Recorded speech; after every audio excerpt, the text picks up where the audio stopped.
Modi UP में योगी और वो काम जो लालू, राहुल, अखिलेश तीनों को निपटा देगा। लालू यादव के बर्थडे का कौन सा ऐसा गिफ्ट है जिससे पीएम मोदी ने बिहार चुनाव में खेला कर दिया? पीएम मोदी बिहार को ऐसी कौन सी सौगात दे आए कि यूपी में योगी का काम सेट हो गया है? आज सबसे पहले इसके बारे में बताने जा रहा हूं। भारत विरोधियों का तो नरेंद्र मोदी ने कायदे से इलाज कर रखा है। ऑपरेशन सिंदूर में नरेंद्र मोदी ने पाकिस्तान को निपटाया, फिर G7 में उन बड़े बड़े देशों की क्लास लगाई जो कंगाल पाकिस्तान में मुंह में रोटी का टुकड़ा उसके डालते हैं, फिर खालिस्तानियों को पालने वाले कनाडा को लाइन पर लेकर आए, और आखिर में नरेंद्र मोदी ने ट्रंप को हड़का दिया जो सीज फायर पर बार बार झूठ बोल रहे थे। लेकिन नरेंद्र मोदी का काम अभी खत्म नहीं हुआ है। प्रधानमंत्री के तौर पर तो नरेंद्र मोदी का जलवा सब देख रहे हैं, अब बारी थी नेता नरेंद्र मोदी की। विदेश से लौटने के बाद पीएम मोदी आज सीधे बिहार चले गए। बिहार में अगले कुछ महीने में चुनाव होने वाले हैं और पीएम मोदी बिहार में फिर से डबल इंजन की सरकार दौड़ाना चाहते हैं। लेकिन पीएम मोदी के बिहार पहुंचने से कैसे राजनीति में खलबली मच गई, आप इसको समझिए, क्योंकि आज बिहार जाकर पीएम मोदी ने ऐसे ऐसे दांव खेले जो बिहार चुनाव की दशा और दिशा पलट सकते हैं।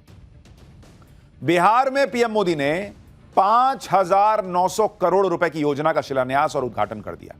पीएम मोदी ने आज बिहार में बने उस रेल इंजन को हरी झंडी दिखाई जो अफ्रीका में दौड़ेगा। इस तरह पीएम मोदी ने बिहार को मेक इन इंडिया का हब बनाने की भी नींव रख दी। इसके अलावा बिहार में पीएम मोदी ने बाबा साहब अंबेडकर के अपमान का मुद्दा उठाकर आरजेडी को दलित मोर्चे पर फंसा दिया। पीएम मोदी ऐसे वक्त में बिहार का दौरा कर रहे हैं जब कुछ दिन पहले ही सरकार ने जनगणना के साथ जातिगत जनगणना का नोटिफिकेशन जारी कर दिया। जातिगत जनगणना का फैक्टर भी बिहार चुनाव को पलट सकता है। पीएम मोदी ने जंगल राज पर लालू एंड कंपनी और कांग्रेस को भी घेरा। यानी पीएम मोदी ने एक साथ बिहार चुनाव में कई मोर्चे खोल दिए। विकास, दलित फैक्टर, जाति जनगणना, सुरक्षा व्यवस्था, एक साथ कई मुद्दों को लाकर पीएम मोदी अब बिहार चुनाव को अपनी पिच पर ले आए। बिहार में पीएम मोदी ने और क्या क्या किया? पीएम मोदी ने क्यों कहा कि वो शांत नहीं बैठने वाले? नीतीश कुमार ने ऐसा क्या कहा कि पीएम मोदी ने हाथ जोड़ दिए भाई? तेजस्वी यादव ने पीएम मोदी को ऐसा क्या कहा कि बवाल मच गया है? यूपी में योगी ने डी कंपनी का नाम लेकर अखिलेश के होश कैसे उड़ा दिए? ये सब आज आपको बताऊंगा। पहले आज बिहार से यूपी तक गरमाई राजनीति की एक झलक देखिए।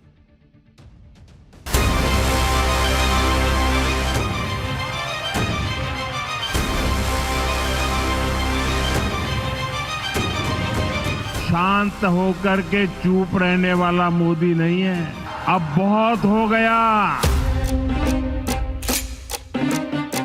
वे विकास नहीं करते थे, वे तो मुंबई की डी कंपनी को पालते थे, डी कंपनी को। तो हम बताएं डी कंपनी कौन सी है? Development company.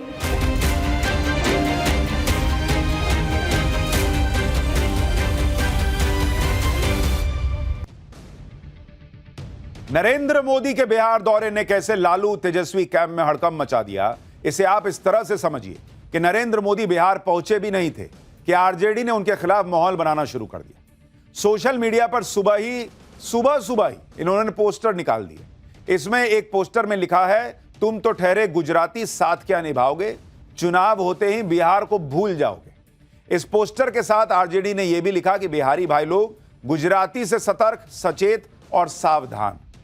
अब आप बताइए, जो बिहार लोकसभा में नरेंद्र मोदी को भर भर के सीट देता है वो क्या उनको गुजराती मानता है? और ये गुजराती बिहारी क्या हो रहा है?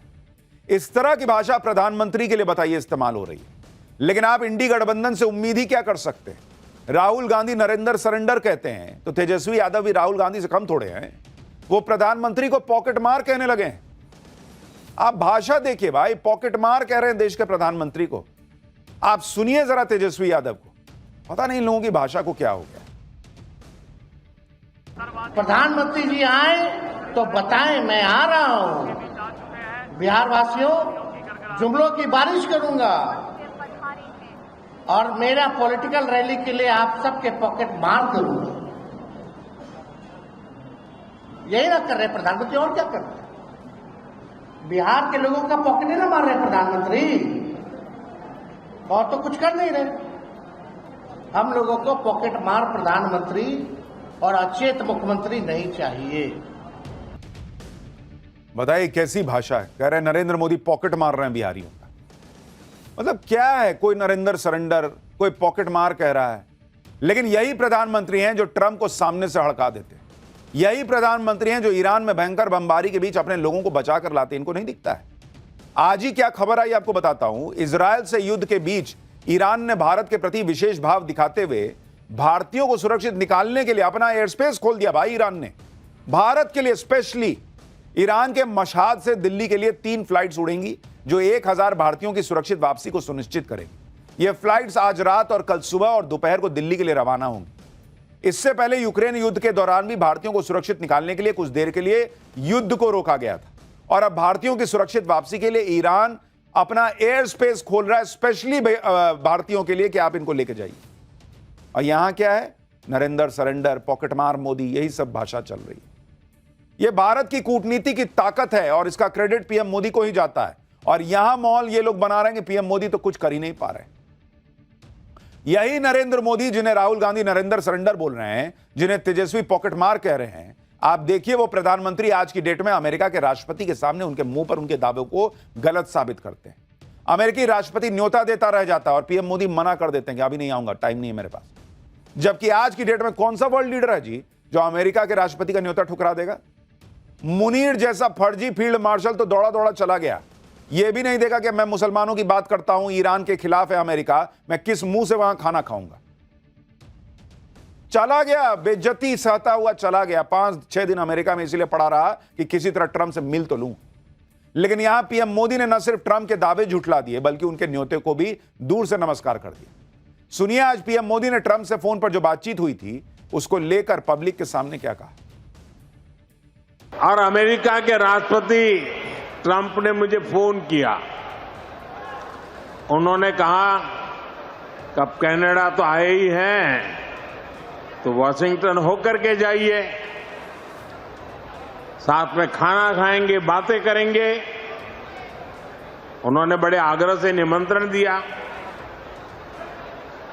मैंने अमेरिका के राष्ट्रपति को कहा कि आपका निमंत्रण के लिए धन्यवाद, मुझे तो महाप्रभु की धरती पर जाना बहुत जरूरी है।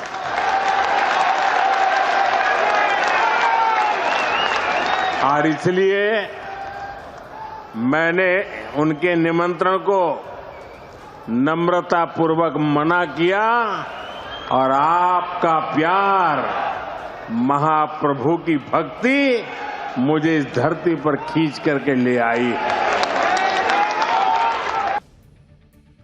यानी प्रधानमंत्री मोदी ने क्लियर कर दिया कि उन्होंने ट्रंप तक को मना कर दिया इसलिए क्योंकि उनको महाप्रभु की धरती, यानी वो ओडिशा भी गए थे दौरे पर आज बिहार के बाद, तो वहां जाना था। अपना देश, सनातनी शक्ति, अपने लोग, ये नरेंद्र मोदी के एजेंडे पर रहते।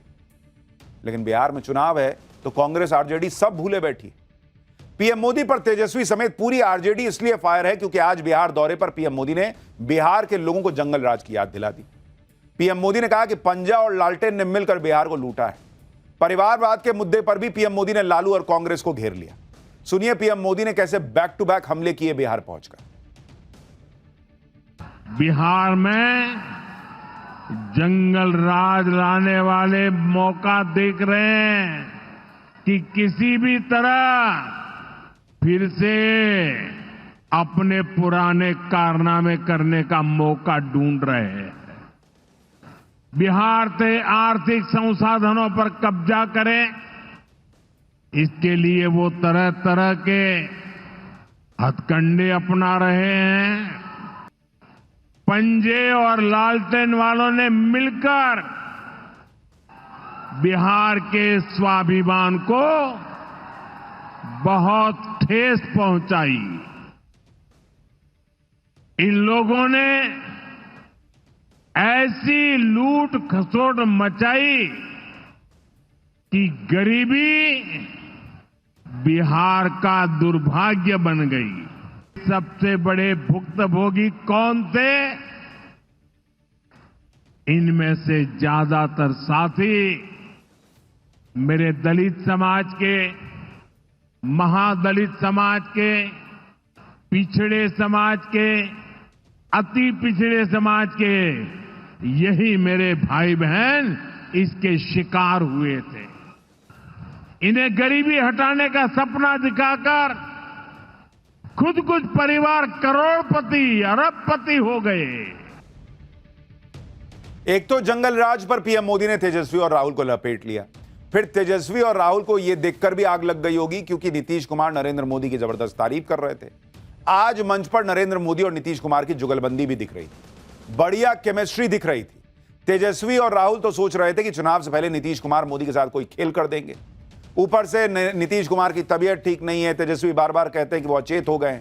लेकिन यहां मंच पर नीतीश कुमार नरेंद्र मोदी के साथ बैठे थे, गपशप चल रही थी, हंसी मजाक का माहौल था। सारे अरमान जो हैं वो कैसे बिखर गए इन तस्वीरों को देखकर आप समझ सकते हैं। नीतीश कुमार तो नरेंद्र मोदी को थैंक यू कह रहे हैं। सुनिए एक बार नीतीश कुमार को। उन्होंने जाति आधारित गणना कराने का निर्णय लिया है, इसलिए हम नमन करते हैं कि इन्होंने जाति आधारित गणना करा दिए। आप भी हाथ जोड़ करके तो जवाब न दीजिए कि कितना बड़ा बात इन्होंने कर दिया। एक तरफ तो पीएम मोदी ने नीतीश कुमार को भी सेट कर दिया, बिहार चुनाव से पहले जातिगत जनगणना का फैसला कर दिया, जबकि 2024 के लोकसभा चुनाव में राहुल गांधी और लालू यादव बिहार में जातिगत जनगणना को बड़ा मुद्दा बना रहे थे। लेकिन बिहार में इस बड़े मुद्दे को भी पीएम मोदी ने इंडी गठबंधन से छीन लिया। इसलिए भी लालू यादव भड़के हुए हैं, वो पीएम मोदी पर निशाना साध रहे हैं। लालू यादव ने सोशल मीडिया पोस्ट में कहा कि बिहार हित में मौसम की चेतावनी, आज बिहार में झूठ, जुमलों और भ्रम की भारी बारिश हो रही है। गरज के साथ झूठे लुभावने वादों के ओले भी पड़ रहे हैं, संभल कर रहे हैं। पीएम मोदी पर लालू यादव के इस हमले को आप इस बात से भी समझ सकते हैं कि आज पीएम मोदी बिहार के उस सिवान जिले में गए जो इंडी गठबंधन का गढ़ माना जाता है, जहां आरजेडी मजबूत है। साल 2020 के विधानसभा चुनाव में सिवान की 8 विधानसभा सीटों में महागठबंधन को 6 और एनडीए को 2 सीटों पर जीत मिली थी। सिवान जिले में 20% मुस्लिम आबादी है, करीब 14.2% SC ST की आबादी है। सिवान जिला विधानसभा चुनाव में आरजेडी और लेफ्ट का गढ़ रहा है। हालांकि पिछले 3 लोकसभा चुनाव में यहां से बीजेपी ही बाजी मार रही है, लेकिन विधानसभा चुनाव में यहां इंडी गठबंधन का दबदबा रहता है। पीएम मोदी ने आज इसी दबदबे को दबाने की कोशिश की।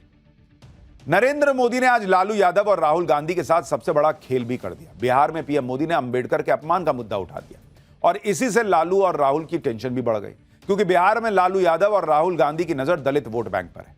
लालू और राहुल को लग रहा है कि यादव मुस्लिम वोट बैंक तो उनके साथ है ही, अगर दलित वोट बैंक जुड़ जाएगा तो आरजेडी कांग्रेस आगे निकल सकती है। लेकिन इन अरमानों पर तब पानी फिर गया जब लालू यादव के बर्थडे के मौके की इस तस्वीर को, जो बड़ी वायरल हुई थी, आज नरेंद्र मोदी ने लोगों को याद दिला दिया। इस तस्वीर में लालू यादव बैठे हुए हैं एकदम आराम से, और उनके पैरों के पास बाबा साहब अंबेडकर की तस्वीर दिखाई दे रही है। कोई आया था, गिफ्ट लेके आया था, तो उनके पैरों के पास बताइए फोटो रख के बाबा साहब की, अब फोटो खिंचवा लिया। पीएम मोदी ने इसी तस्वीर को याद कराया आज पब्लिक को कि बताइए, लालू यादव मना नहीं कर सकते थे कि बाबा साहब को मेरे पैरों के पास क्यों रख रहे हो। इस तस्वीर की याद आज बिहार की जनता को नरेंद्र मोदी ने दिलाई कि आरजेडी और कांग्रेस बाबा साहब अंबेडकर की तस्वीर को पैरों पर रखती है, जबकि नरेंद्र मोदी बाबा साहब अंबेडकर को दिल में रखते हैं। एक बार प्रधानमंत्री मोदी को सुनिए, फिर आपको बताता हूं कि बिहार में यह दलित फैक्टर कितना बड़ा मुद्दा हो सकता है। लोग कदम कदम पर बाबा साहब का अपमान करते हैं।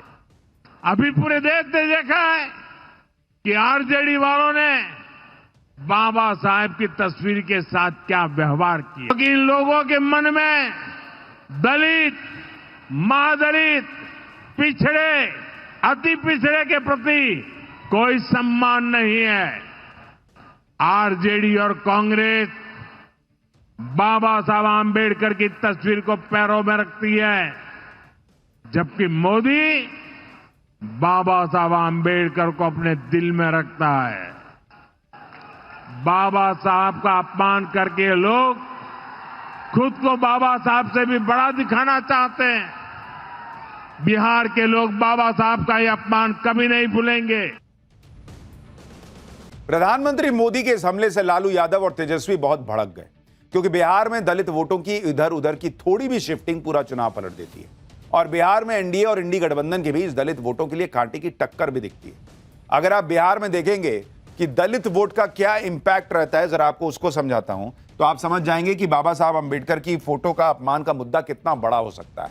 अगर आप देखें बिहार में दलित वोट, अगर उसकी बात करूं तो आपको समझ में आएगा कि क्यों यह मुद्दा बहुत बड़ा हो सकता है।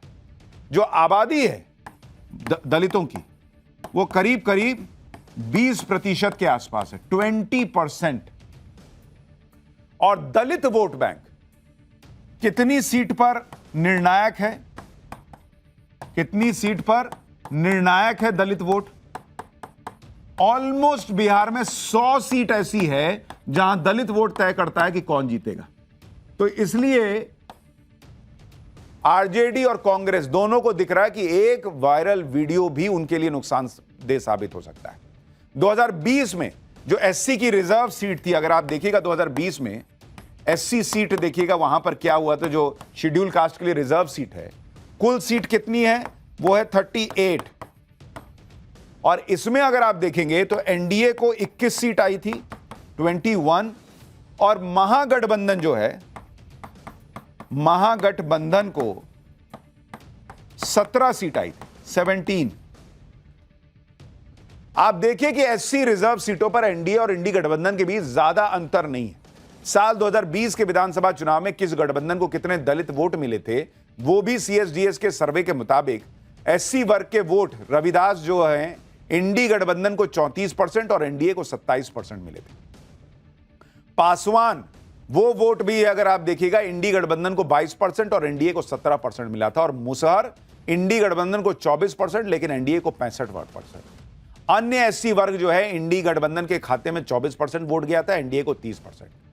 ये आंकड़े बताते हैं कि एनडीए और इंडी गठबंधन के बीच दलित वोटों को लेकर कांटे की टक्कर रहती। और ऐसे में नरेंद्र मोदी ने जो आज मुद्दा उठा दिया वो शायद बिहार चुनाव में असर डाल दे। लेकिन दलित वोटों को लेकर साल 2024 में बीजेपी के लिए खतरे की घंटी भी बजी। एनडीए के दलित वोट बैंक में लोकसभा चुनाव के दौरान भारी गिरावट देखने को मिली। अगर आप 2024 लोकसभा चुनाव में दलित वोटर्स का वोटिंग पैटर्न देखेंगे तो पिक्चर और क्लियर होगी। 2024 के लोकसभा चुनाव में एनडीए को मिले दुसाध पासी जाति के वोटों में 2019 के मुकाबले 19% की गिरावट देखने को मिली। दूसरी तरफ इंडी गठबंधन को दुसाध पासी जाति के 28% वोट ज्यादा मिले। अन्य दलित वोटों को देखें तो 2019 के मुकाबले एनडीए के वोट में 18% की गिरावट आई थी, जबकि इंडी गठबंधन को 38% का फायदा हुआ था। क्योंकि तब यह भ्रम फैलाया जा रहा था कि भाई रिजर्वेशन खत्म हो जाएगा, रिजर्वेशन खत्म हो जाएगा, मोदी तीसरी बार आए तो आरक्षण खत्म कर देंगे। तो उसका इंपैक्ट यूपी बिहार में दिखा था। यही वजह है कि विधानसभा चुनाव में दलित वोटों को लेकर एनडीए पहले से ही सतर्क है। बिहार में पीएम मोदी कोई लूज पॉइंट नहीं छोड़ना चाहते। जातिगत जनगणना का फैसला ले लिया जिससे राहुल गांधी और लालू यादव इसे मुद्दा ना बना पाए। राहुल गांधी लगातार बिहार के चक्कर लगा रहे हैं, दलित के मुद्दे उठाने में लगे हैं। लेकिन आज पीएम मोदी बाबा साहब अंबेडकर के अपमान पर कांग्रेस और आरजेडी को फंसाते दिखे। यानी पीएम मोदी एक एक करके बिहार में विपक्ष के सारे मुद्दे छीनते चले जा रहे हैं। और इसीलिए शायद उन्हें बौखलाहट में ये लोग पॉकेट मार जैसे बातें कह रहे हैं। बिहार के डिप्टी सीएम सम्राट चौधरी कैसे लालू परिवार पर अटैक कर रहे हैं, एक बार वो भी सुनिए। इस तरह अमिताभ बच्चन ने अपने माथे और हाथ पे लिख लिया था कि मेरे पिताजी चोर हैं, वो स्पष्ट झलकता है कि लोग इस तरह का सोच रखते हैं कि जिनके घर में पंजीकृत अपराधी हो वो दूसरे को भी अपराधी समझते हैं।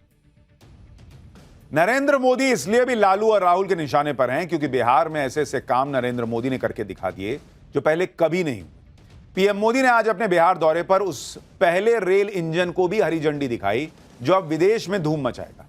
बिहार की पिछड़ेपन की छवि को तोड़ते हुए आज सभी ने बिहार की लोकोमोटिव फैक्ट्री में बने उस रेल इंजन के दर्शन किए जो अब अफ्रीकी देश गिनी में ट्रेनों को खींचेगा। 4500 हॉर्स पावर का यह रेल इंजन सारण जिले में स्थित लोकोमोटिव फैक्ट्री में बना है।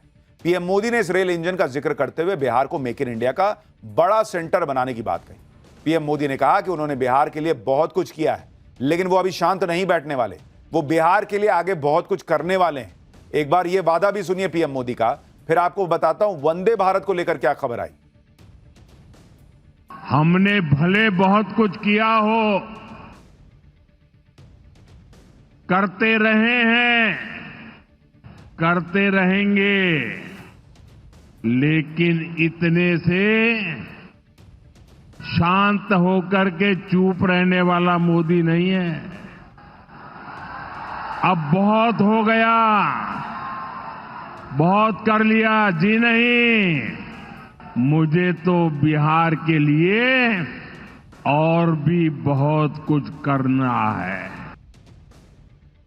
प्रधानमंत्री मोदी ने आज बिहार को एक और सौगात दी। पीएम मोदी ने सिवान से वर्चुअली बिहार के लिए एक और वंदे भारत ट्रेन को हरी झंडी दिखाई। यह ट्रेन पटना के पाटलिपुत्र से गोरखपुर के बीच चलेगी। इससे पटना और गोरखपुर के बीच 2 घंटे का टाइम बचेगा। इस ट्रेन को मिलाकर यूपी और बिहार में वंदे भारत जैसी 28 सेमी हाई स्पीड ट्रेनें चल रही। पीएम मोदी ने इस ट्रेन को सावन शुरू होने से पहले पूर्वांचल के शिव भक्तों की नई सवारी बताया। उन्होंने कहा कि यह ट्रेन बिहार में बाबा हरिहर नाथ की धरती से बाबा गोरखनाथ की धरती को ट्रेन से जोड़ेगी। पीएम मोदी ने आज पटना से गोरखपुर की ट्रेन चलाकर यूपी और बिहार दोनों को नया गिफ्ट दिया। बिहार में पीएम मोदी का यह काम यूपी में 2027 के लिए सीएम योगी का भी काम आसान करेगा। सीएम योगी ने भी मिशन 2027 के लिए काम शुरू कर दिया है। आज उन्होंने 7,283 करोड़ की लागत से बने गोरखपुर लिंक एक्सप्रेसवे का उद्घाटन किया।